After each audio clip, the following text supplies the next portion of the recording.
They spoke to her like she should know her place. They did not expect her to choose herself instead. That choice flipped the entire story. Stay with us. When two souls refuse to shrink for the world, heartbreak turns into unity, and silenced voices rise together. Where in the world are you watching from tonight? Drop your city in the comments. Have you ever rewritten your own story? Let us know in the comments below. Don't forget to like this video, subscribe to Black Stories Untold with Love, and ring that notification bell for more heartwarming stories that celebrate strength. Point. The city obeyed Brett Robinson. From 40 floors above the street, Manhattan looked orderly, predictable. Lines of light moved when he expected them to. Traffic pulsed like a controlled heartbeat. People below shrank into patterns and purpose. From here, nothing could reach him unless he allowed it. Brett stood alone in his glass office long after the boardrooms had emptied.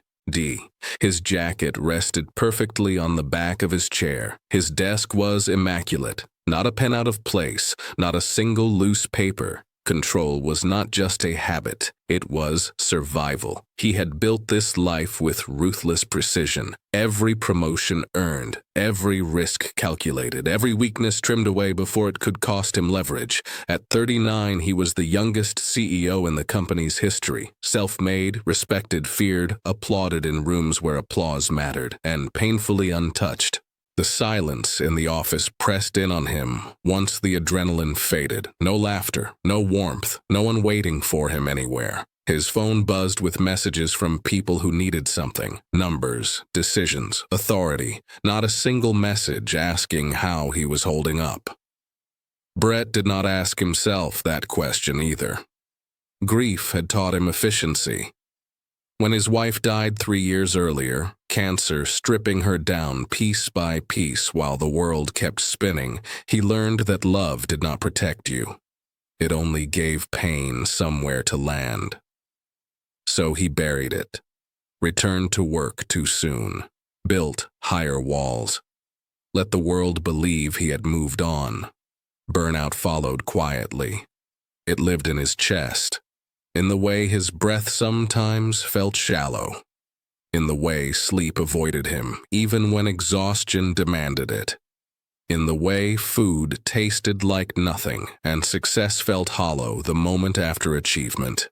Healing, to Brett, was sentimental language for people who could afford to feel. He reached for his jacket and paused. The city below flickered through the glass. For a moment, his reflection stared back at him. Handsome, polished, untouchable, a man with everything except the ability to sit still with his own emptiness. He took the private elevator down. Late. Again. The building after midnight felt different, stripped of performance. Fluorescent lights hummed softly. The marble floors echoed with absence. Brett walked with purpose, eyes forward, mind already shifting to tomorrow's meetings. Then, he saw her. The bathroom door on the executive floor was partially open. Light spilled onto the hallway. Something about the stillness made him stop. Not urgency, not fear. Just a quiet wrongness that pulled at him. Inside, a woman lay curled on the tiled floor. She was asleep, or unconscious. He could not tell at first. Her cleaning cart stood abandoned nearby. Rubber gloves rested beside her hand. Her breathing was slow, heavy, the kind that came after a body had given everything it had and gone past the point of negotiation. She was beautiful, in a way that did not ask permission. Deep brown skin, braided hair pulled back too tightly from a long shift, shoulders tense even in rest, a face marked not by ease but by endurance. This was not someone resting. This was someone collapsing. Brett stood frozen, a man accustomed to emergencies, suddenly unsure how to move. She did not belong to his world, not on paper, not in meetings. Not in conversations that shaped policy, and yet, here she was, inside his building, on his floor. Bearing the weight of work no one noticed unless it was left undone. He knelt slowly, listened to her breath, felt something unfamiliar tighten in his chest. This was not desire, not pity.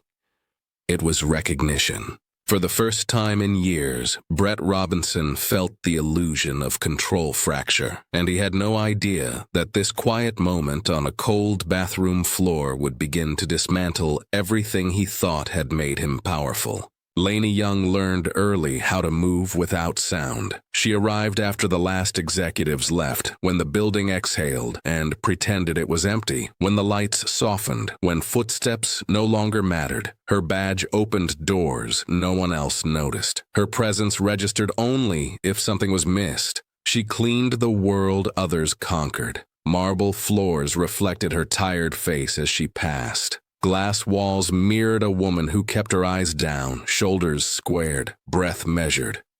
She worked fast, but carefully. Precision mattered. One smudge could mean a warning. Two meant fewer hours next week. The building was unforgiving, even when the people inside it never saw her. Lanie carried her life in her body. The ache in her lower back from double shifts, the tightness in her jaw from holding words that had nowhere to land. The quiet discipline of someone who had learned survival did not allow softness. Her hands were strong, capable, always moving. She did not dress to be noticed. She dressed to endure. Loose uniform, hair braided back and secured tight so it would not fall into her face. Shoes chosen for standing 12 hours without complaint. Beauty lived in her anyway, in the calm of her movements, in the patience of her eyes, in the way she treated every space with respect, even when the space had never respected her. She was 32 and already exhausted in a way sleep could not touch. The building demanded perfection from her while offering nothing in return. No benefits worth mentioning, no gratitude, just a schedule that stretched her thinner each week.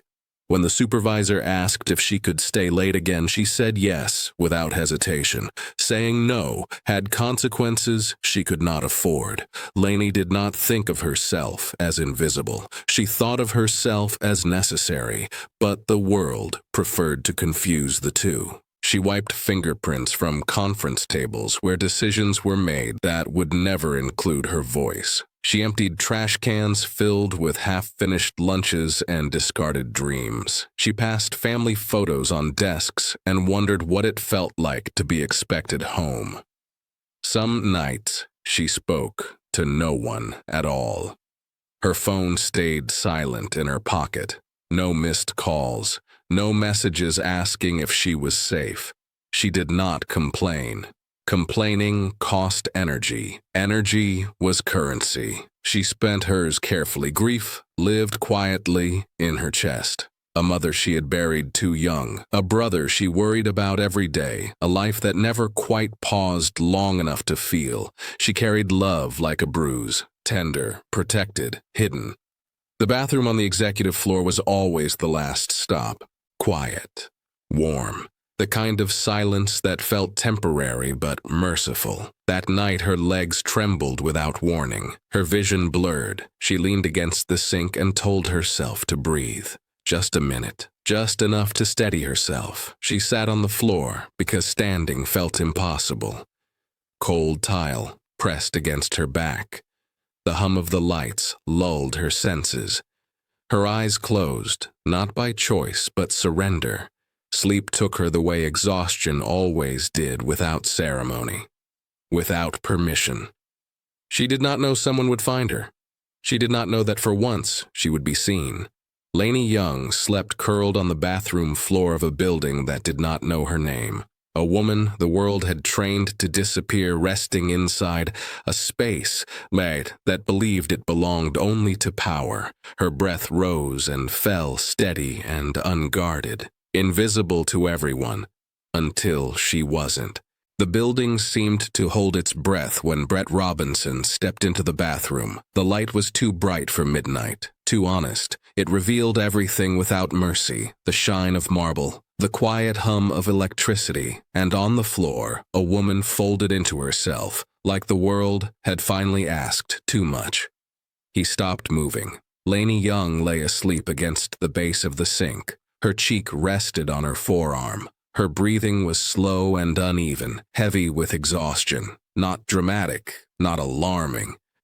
Just the kind of sleep that comes when the body gives up before the mind can argue. Brett felt something shift inside him. A pause so complete it startled him. He was used to crises, used to urgency, used to commanding rooms into order, but this was different. This was not a problem to solve or a liability to manage. This was a human being pushed past her limit. He knelt carefully as if sudden movement might break the moment. Up close, he noticed the details, the faint crease between her brows, even in sleep, the calluses on her hands, the faint scent of cleaning solution clinging to her clothes. She looked younger like this, softer, unprotected. For the first time that day, Brett felt his own breathing slow. He did not touch her, did not want to startle her or invade what little peace she had found. He simply watched and listened to the sound of her breath echoing gently off tile. Time lost meaning. In the stillness, he became aware of how loud his own life usually was. Meetings, demands, voices pulling at him from every direction. All of it disappeared in this small bathroom with a woman the world had not bothered to notice. Lanie stirred slowly. Her lashes fluttered. Confusion crossed her face before fear had time to form. She pushed herself upright instinctively, already apologizing with her posture. "I am sorry" was written in the way her shoulders tightened. Brett spoke softly, not as a CEO, not as a man used to being obeyed, just as someone trying not to frighten her. "You are safe," seemed to be what his presence said, even before words found him. She blinked at him, then looked around, realization settling in. Embarrassment followed quickly. Her hands smoothed her uniform. Her back straightened as if dignity were something she could pull back into place by force. Lanie began to explain. Long shift. Another job after this. Just needed a minute. Her voice was steady but tired in a way that reached him deeper than any confession. Brett listened, not waiting for his turn to speak. Not planning what came next, just listening. He had not done that in years. He noticed how she chose her words carefully, how she avoided asking for anything, how she carried responsibility like it was second nature. He recognized that weight. He wore a different version of it every day. For a moment, there was no hierarchy, no difference in status, no wealth, no uniforms, just two people awake in the wrong hour carrying too much. The city outside continued its endless movement, but inside that bathroom, everything stood still. Brett felt something inside him loosen, a tightness he had mistaken for strength. Lanie met his eyes, then quickly looked away as if eye contact itself might cost her something. He wished she would look back, not because he wanted her, but because he wanted her to know she was seen. He offered her water, a chair, time. And in doing so, Brett Robinson unknowingly crossed a line he had sworn never to approach again. He allowed himself to feel, and the night did not rush him for it. They began to see each other again, without planning to. Not invitations, not intentions, just timing that felt deliberate in a way neither could explain. Brett stayed later than usual. Lanie took extra shifts on floors she had never been assigned before. Elevators opened when they were not expected to. Hallways offered quiet corners where conversation could unfold without witnesses. Gravity did the work.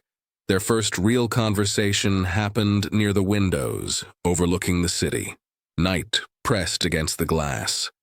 Lanie stood with her cart beside her. Brett leaned against the wall with his jacket loosened. No urgency, no audience. She spoke about work without complaint. about the rhythm of cleaning after midnight, about how buildings felt different once the world stopped performing inside them. Her voice carried steadiness, not bitterness. Brett found himself listening again the way he had in the bathroom, fully, without strategy.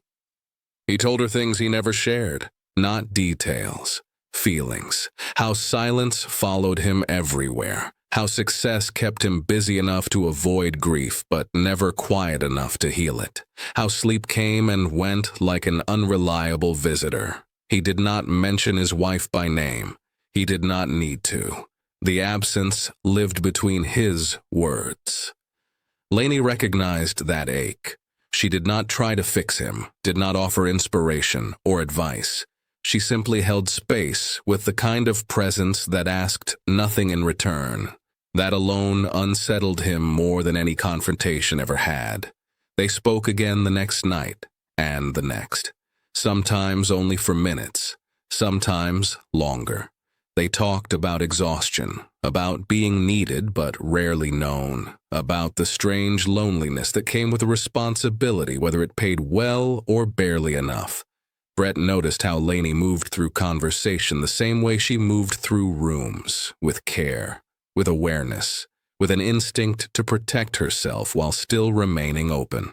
He noticed how she laughed quietly, as if volume might cost her something, how she apologized even when she had done nothing wrong, how she never assumed comfort was hers to take. And Lanie noticed Brett watching himself. She saw the pauses before he spoke, the way his jaw tightened when feelings surfaced, the way he seemed unsure what to do with softness once it appeared. His armor was tailored, elegant, but heavy, and she could see the weight it carried. Trust did not arrive all at once. It formed in small permissions. Eye contact held a second longer. Silence allowed without explanation. Shared coffee poured into paper cups at odd hours. Brett never asked her to stay. Lanie never rushed to leave. Something between them began to loosen. Brett started questioning the life he had built so carefully. Not the success, but the emptiness he had accepted as the price of it. He wondered when he had decided pain was safer than closeness. When love became inefficient instead of essential. Lanie felt something shift inside herself, too. She began to remember what gentleness felt like. Not from others, but toward herself. The way Brett listened without interrupting. The way he noticed her presence without demanding it. The way he spoke to her, as if her words mattered. She did not mistake it for romance. It was something quieter, something rarer, recognition, two people standing at the edge of lives they no longer wanted to survive alone. Walls did not fall. They cracked. Enough light slipped through to change everything. The world did not allow them to forget who it believed they were. It crept into the space between them in subtle ways, in glances from security guards who lingered too long, in the pause of conversations when Brett appeared beside Lanie in hallways meant to stay invisible. In the way her badge suddenly felt heavier against her chest, difference announced itself without raising its voice. Brett felt it first in meetings, in the careful phrasing of assistants who asked why he was staying late again, in the raised brows of executives who noticed his attention drift. Caring had optics, attachment had consequences. He had spent his life mastering the art of control, and now something inside him refused to be managed. He was not afraid of losing power. He was afraid of being seen wanting something he could not quantify. Lanie sensed the shift, too. She felt it in her bones, in the way people straightened when Brett entered the room and relaxed only after he left, in how she became a question mark rather than a person when she stood near him. She had lived long enough to recognize the warning signs, attention that came with conditions, warmth that could turn cold without notice. Her instinct was retreat. She shortened their conversations, kept her eyes down, chose different floors, different routes. She told herself it was practical, that survival required distance, That people like Brett did not get to choose love without cost, and people like her paid that cost first. Brett noticed immediately. The space she created felt louder than absence. It stirred a familiar panic. The kind he had buried years ago. He wanted to reach for her, to reassure, to explain. But he did not know how to cross a line he had never learned to navigate. He feared saying the wrong thing, feared exposing the truth that caring for her felt like rebellion against the life he had built, against expectations that demanded he love upward or not at all. They stood on opposite sides of the same fear. One evening, they found themselves in the same quiet corridor. The city glowed outside the windows. Lanie held her cart close as if it were armor. Brett leaned against the wall, but his confidence faltered. There were things between them now that could no longer be ignored. Race lived in the room, not as accusation, but as reality. Class shaped the silence. Power pressed against vulnerability. Neither of them spoke it aloud, but both felt its weight. Lanie finally looked at him. Her voice was steady, but her eyes held a warning she had learned to carry early. People do not choose women like me. They borrow us. They learn from us. Then they return to lives that never had space for us to begin with. Brett did not interrupt. The words landed heavy and true. He felt their accuracy like a bruise. He wanted to deny it, to insist he was different, but denial would only prove her right. He spoke carefully, slowly. I do not know how to do this without fear, but I know walking away from you would be the lie. Lanie swallowed. She had heard versions of that before, promises that sounded sincere until comfort demanded retreat. She did not accuse him. She did not plead. She simply stood there deciding whether staying visible was worth the risk. Brett realized then that vulnerability was not about exposure. It was about accountability, about choosing presence even when silence was safer. The weight between them did not lift, but it shifted. Truth had been spoken, and once truth enters a space, it refuses to leave quietly. The breaking point arrived without warning. It always did. Brett was in the middle of a board meeting when the room began to close in on him. The polished table, the familiar faces, the language of profit and projection. Words blurred together. His chest tightened. His breath shortened. For the first time in his life, control did not respond when summoned. He excused himself before anyone could notice the tremor in his hands. In the quiet of his office, the memories rushed back with violent clarity. Hospital corridors, the smell of antiseptic, his wife's fingers growing thinner in his grasp. The moment he realized love had not saved her. That grief was not something ambition could outrun. He had buried that night deep enough to function, deep enough to succeed. But Lanie had cracked something open simply by seeing him without expectation. And now the pain he had postponed demanded attention. He sank into the chair and let the silence press against him.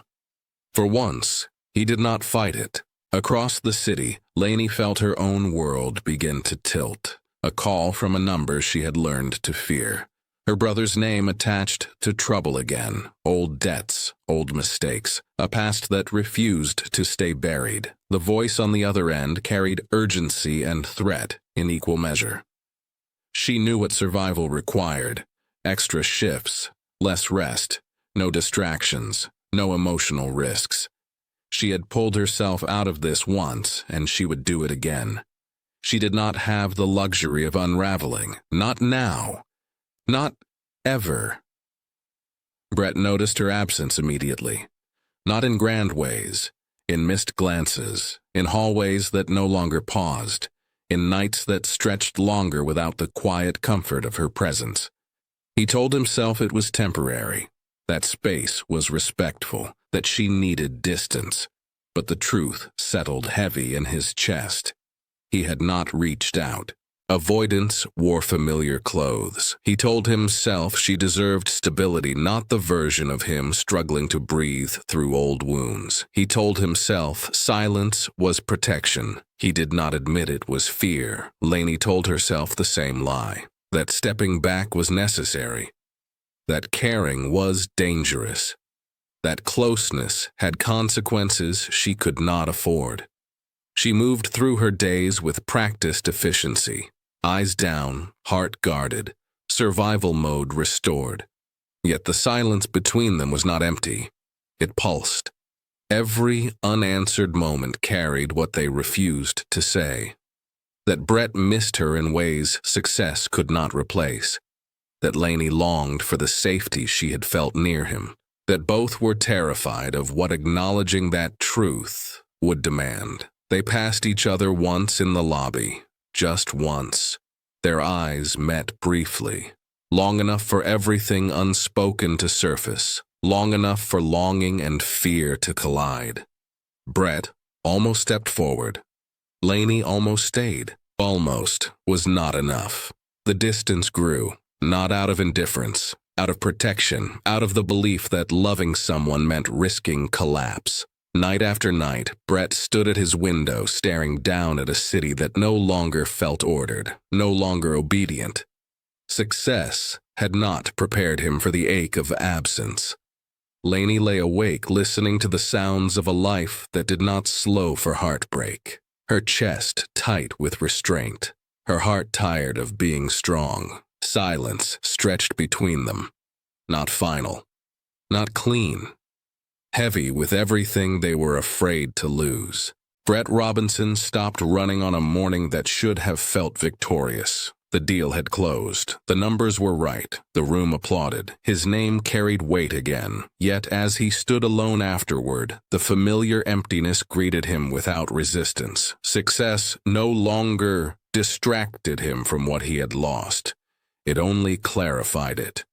He realized then that hiding behind achievement had cost him something essential, not love, honesty. He thought of Lanie not as absence, but as presence he had failed to choose. The way she listened without taking, the way she stood without asking permission, the way she had seen him when he was not impressive. That kind of seeing required courage he had not yet offered. So he made a decision that did not involve strategy. He went to her, not with explanations rehearsed, not with promises. He went empty-handed and unguarded. He found her in the place she always stood at the edge of the day where work blurred into exhaustion. The city was loud around them, but the space between them felt contained. Lanie saw him and stiffened. She expected conditions. She expected apologies shaped like escape routes. She expected him to speak first and take control of the moment. That was how men like him survived discomfort. He did none of that. He stood still, hands relaxed at his sides, eyes open. "I am here," he said simply. The words did not ask anything of her. She waited for more. He gave her silence. For the first time, Brett allowed himself to be seen without offering solutions, without trying to manage outcome. He told her he had been afraid of wanting, afraid of failing at something that mattered, afraid that love would undo him. He did not soften the truth. He did not frame it as growth. He spoke it as confession.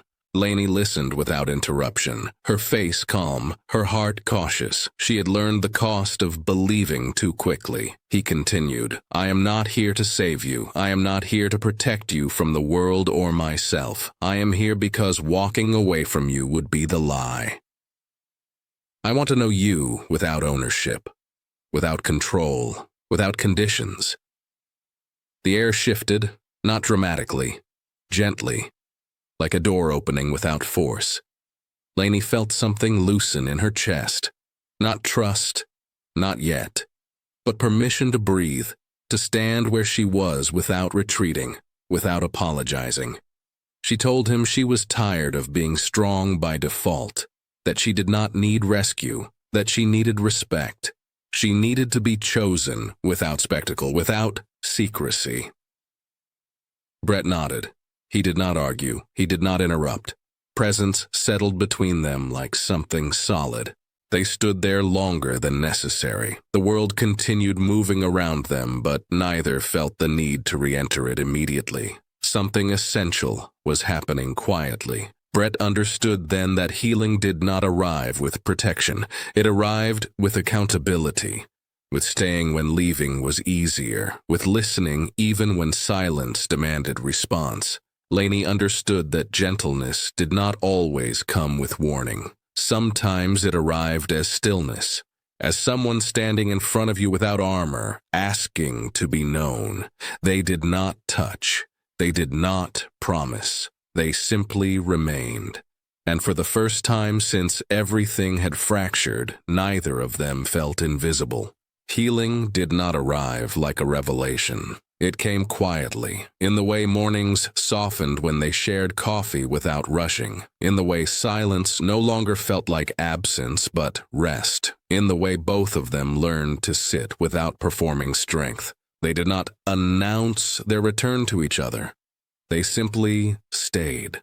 Lanie noticed it first in her body, how her shoulders no longer rose instinctively when he entered a room, how her breath deepened without permission, how laughter came without calculation. She had spent years believing love was something earned through endurance, that care followed sacrifice, that gentleness had to be paid for in pain.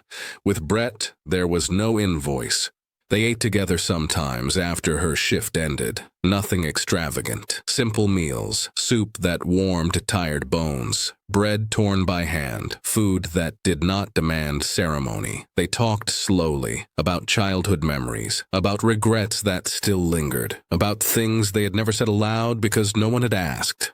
Brett listened the way a man listens when he no longer needs to be impressive. He spoke about grief without summarizing it. About the night he realized productivity could not replace presence.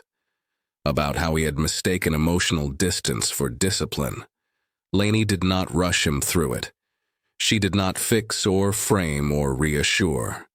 She let him sit inside his truth without rescuing him from it. That alone changed him. He felt strength return not through control, but through release. Through admitting he was tired of being untouchable, through recognizing that love did not make him weaker. It demanded more courage than any boardroom ever had. Lanie began to loosen the armor she had worn so long she forgot it was optional. She shared her fears without minimizing them, the instinct to disappear when things felt good, the reflex to prepare for abandonment before it arrived. Brett did not deny her experiences. He did not promise certainty. He offered consistency, night after night. He showed up, not grandly, reliably. Safety grew in repetition, in shared routines, in late conversations where nothing urgent waited on the other side. In the comfort of knowing neither had to earn their place in the room. Lanie started sleeping through the night. Brett started breathing fully. They did not rush intimacy. Touch came carefully, respectfully. A hand resting without claiming. A glance that asked permission. Each step deliberate, each choice mutual. They learned that healing was not a destination. It was a practice. Some nights grief still surfaced. Some days fear returned unannounced, but now it did not isolate them. It brought them closer. They spoke honestly when things felt heavy. They named discomfort instead of burying it. The world outside remained complicated. Their differences did not disappear. Class still existed. Power still shaped how others saw them. But inside the space they built, those forces lost their sharpest edges. Brett no longer needed to dominate his environment to feel secure. Lanie no longer needed to shrink to survive. They built something rare, not a rescue, not a transformation, a partnership rooted in presence, in dignity. In the quiet understanding that love did not demand suffering to be real. One evening they stood at the window together watching the city glow. Brett reached for her hand. Lanie let him. No promises spoken, None needed. Healing was happening, and for the first time, it felt like enough. Lanie stopped shrinking without announcing it. It began subtly. She lifted her eyes when she spoke. She corrected people when they rushed past her words. She chose rest without apology. Survival had taught her efficiency, but healing taught her authorship. Her future no longer waited for permission. She enrolled in night classes she had postponed for years, not because she needed escape, but because she wanted expansion. She talked about plans out loud and did not soften them to make others comfortable. Her voice carried steadiness now rooted not in endurance, but in certainty. Brett watched with admiration that did not seek ownership. He did not offer solutions unless asked. He did not frame her growth as something he enabled. He recognized it as something she claimed. That distinction mattered. It changed how he loved. He began restructuring his own life with the same honesty. Meetings ended earlier, travel slowed, the constant chase for more quieted, not because ambition vanished, but because it found direction. He stopped measuring success by visibility and started measuring it by presence. He learned to say no to shareholders, to invitations, to expectations that demanded his absence. He built a life that could hold stillness without collapse. A life where connection was not an interruption, but the point. They chose each other without urgency. No declarations meant to prove anything. No secrecy meant to protect appearances. Their bond deepened through mutual respect, through the understanding that neither was the solution to the other's wounds. They were companions in growth. Some evenings, they sat across from each other at the table in quiet contentment. Other nights, they talked until exhaustion softened their voices. They debated ideas, challenged each other, laughed at moments neither would have shared with anyone else. Intimacy became honest rather than urgent. Touch held curiosity, not fear. Desire unfolded without demand, each step forward, chosen rather than assumed. They learned each other's rhythms, learned when to lean in and when to step back. Equality lived in those choices. Lanie was no longer invisible, and Brett no longer untouchable. They met each other at eye level, two people who had survived differently but healed together. The world noticed the change. Colleagues remarked on Brett's calm. Friends commented on Lanie's confidence. Neither explained it. Growth did not need justification. One afternoon, they walked through the city side by side, not ahead, not behind. The noise felt distant, the pace manageable. They moved as people who belonged to themselves first. Brett realized then that love had not cost him power. It had refined it, made it human, made it useful beyond domination. Lanie realized she no longer measured her worth by how little space she took. She took up room now, without guilt, without fear. They stood at a crossroads neither had expected. A future not built on survival, but on choice, on alignment, on dignity. They chose each other again, not out of need, out of clarity, and in doing so they became more than what the world had allowed them to be. The city did not pause for them. Traffic continued its restless movement. Lights flickered on and off in towers filled with ambition. The world remained exactly as it had always been, and yet something inside Brett Robinson had fundamentally changed. He no longer stood above his life. He stood inside it. The man who once believed control was the same as safety now understood how small that belief had been. Control had protected him from feeling. Love had taught him how to live with it. He didn't need to dominate silence anymore. He let it exist. He let himself exist within it. Brett learned how to stay. Stay when emotions surfaced without solution. Stay when fear whispered that retreat would be easier. Stay when love required vulnerability instead of strategy. His strength no longer came from distance, but from presence. And Lanie Young no longer folded herself smaller to fit the world. She moved with ease now, with a confidence that did not announce itself but could not be ignored. Her posture no longer apologized for space. Her voice no longer softened its truth. She had always been this woman. The world had simply not given her permission to stand fully inside herself. She no longer waited to be chosen. She chose. She chose work that aligned with her dignity, rest that honored her body, love that did not require proof of suffering. Brett did not elevate her. He witnessed her, and that made all the difference. Together they did not perform happiness.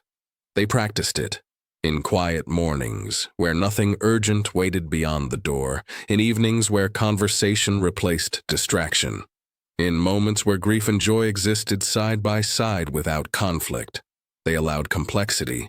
They honored reality. Their love was not dramatic. It was deliberate. They disagreed without cruelty. They listened without defense. They learned each other not as ideals, but as humans shaped by different battles. Race and class did not disappear between them. They were acknowledged, held, respected, not denied. Brett no longer needed to be untouchable to feel powerful. Lanie no longer needed to disappear to feel safe. They stood together not as rescue and redeemed, but as equals. Two people who had survived in different ways and healed through choice rather than chance. There was no promise of perfection. There was something better. Commitment without control. Presence without possession. Love that did not ask either of them to betray who they were becoming. The man Brett became was not softer in weakness, but stronger in truth. The woman Lanie had always been finally stood unguarded and unashamed. Their future did not glitter like fantasy. It breathed. It lived in small decisions repeated daily, in honesty chosen even when silence tempted, in dignity protected not by walls but by mutual care. This was not a fairy tale. It was something rarer, a love built on truth. Before you go, let this story travel beyond you. Someone you love is living this quiet hurt, wondering if she is enough. Share this video and remind her that being overlooked does not mean being unseen. Thanks for watching. If you enjoyed this video, give it a like, drop a comment, and share it with a friend. And don't forget to subscribe to Black Stories Untold for more stories that uncover hidden struggles, celebrate strength, and remind us that every voice matters.